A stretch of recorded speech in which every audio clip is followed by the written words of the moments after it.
Adelyn, baby, I'm sorry. Why you have your back turned to me? Adelyn, come on. Oh, is it because I put you in my worst legendary video? I'm coming around, Adelyn. Please, turn around. Rapunzel, Rapunzel, let down your hair. That's better, Adelyn. That's better. We're on good terms now. I really appreciate it. I appreciate it. What the? I don't know why. Some people say I'm cringe. I wonder why. Hey guys, I share Shadow Legends. Welcome to the video. I'm glad to have you all here today with me. Sending some gloves and positive vibes your way, especially if you need it out there today. I guess I owe somebody an apology today, guys. I actually had Blazin on the channel. We had a ball just debating the worst legendary champions inside the entire game. In case you missed that video, it was really fun. You guys had some strong opinions on both sides, some agreeing with me, some disagreeing, and vice versa in the comments below. But one of the champions that we spoke about in that video was Chronicler Adelyn. I personally have never loved Chronicler Adelyn at all. I think she's the trashiest free champion, even worse than Alexander the Sharpshooter. But was I wrong?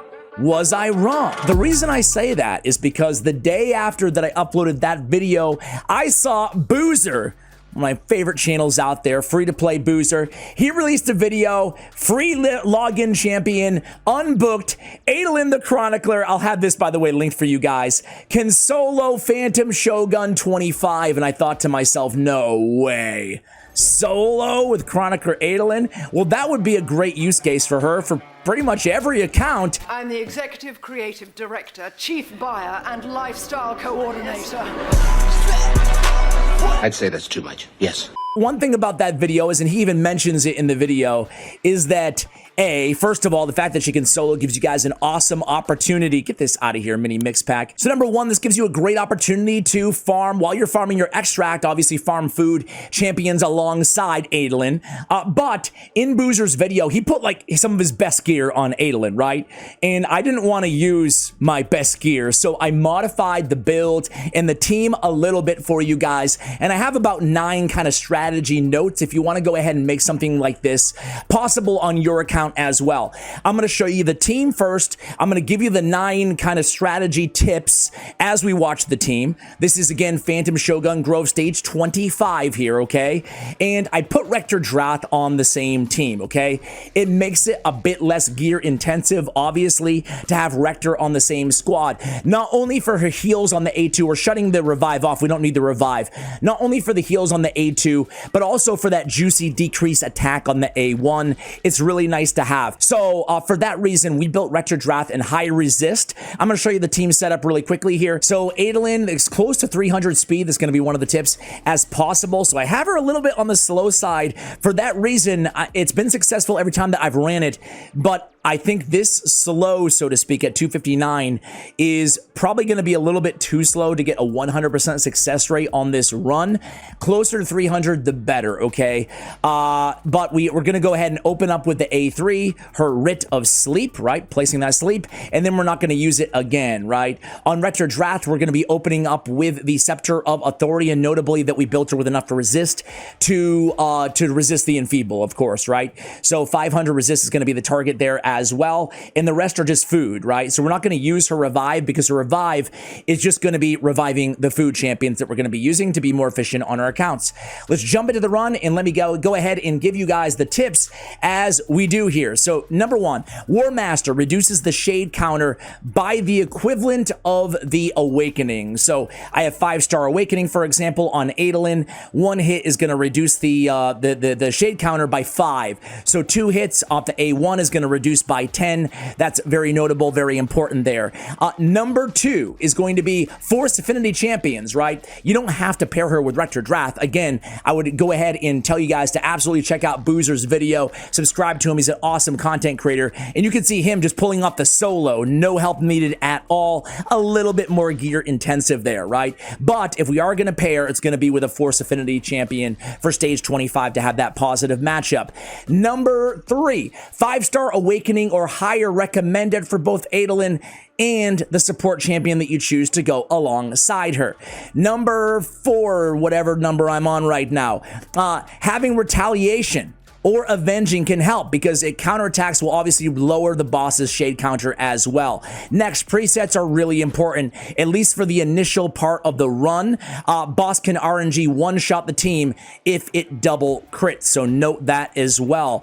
Brimstone is mandatory on Adelyn for making the run a lot faster than it otherwise would be, obviously. Next, Adelyn's speed needs to be, we mentioned this, as close to 300 as humanly possible, okay? Post masteries. Next, Rector Drath does need to be high in resistance. That way she doesn't get the enfeeble, and she can land that decreased attack on the A1 as we mentioned. And Rector Drath does not revive because she's going to be picking up the food champions that we're going to be basically in there for fodder for crunching anyway, right? So there it is, guys. That's the squad. So we now have a use case for Chronicler Adelyn.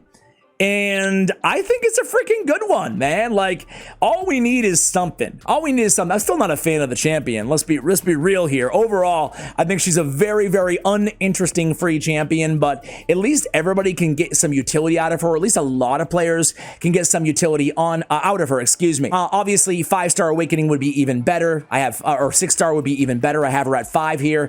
But you guys let me know.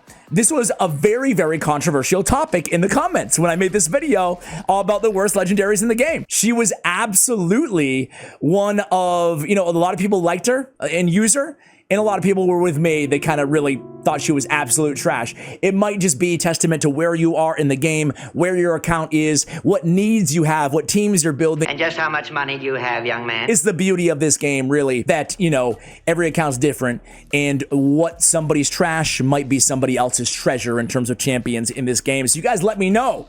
What do you grade? My final question, I'll leave you with this thought.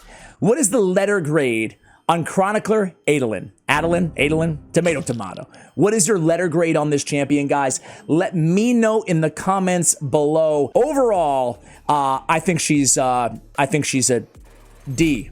But she's a D who can freaking solo Phantom Shogun Grove stage 25. So take that. It is noteworthy too. I closed the video in the background, but Boozer had a lot faster of a run as well. The animations on Retro Drath, you're sacrificing some time absolutely by including her on the team. As we already know, she's a bit slow with the animations, especially with that passive, but things definitely stabilize as we get into this fight and things are coasting now. There it goes, 3 minutes and 40 seconds. Not too shabby.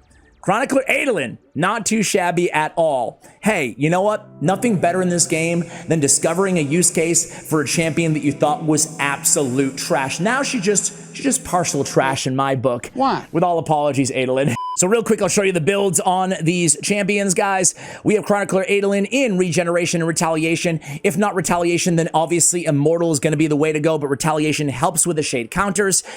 We have her HP really at maximum, as high as we could get it, 98k. We have HP on the chest with HP. We have speed on the boots with HP. We have defense with defense flat stat on the gauntlets, so definitely can get a little bit better there, get a percentage stat as an ascension. We have HP with resistance on the banner. We have HP with a little bit of defense on the amulet. We have HP on the ring as well. This can work without her being booked. I should mention that as well. She does not need to be booked for this strategy. And here are the masteries. I'll show you on the big screen as well. Those are the masteries that we're using with Chronicler Adelyn, most notably, obviously, War Master at tier 6. And then Rector Drath. Here are the masteries we have for Rector. Again, War Master, most notably, to make the run go a little bit faster. We do have Commanding Presence, although it's not, necessary, obviously, for this particular run. We do have that Resistance high, so for that reason, we have a Resistance on the banner. A really crap banner here. You can see the gear is not as intense as you might think. Luckily, we have HP on the amulet. We have HP on the ring. We do have speed with HP on the boots, which helps. We have HP percentage on the chest, and we have HP percentage with some defense on the gauntlets, guys. So that's it. Hope you enjoyed the video. Let me know in the comments below if there's an underrated or trashy champion that I've taken a dump on the previous videos that you love, and maybe I'll do a follow-up video apologizing to that champion. Much love, guys, and as always, take care.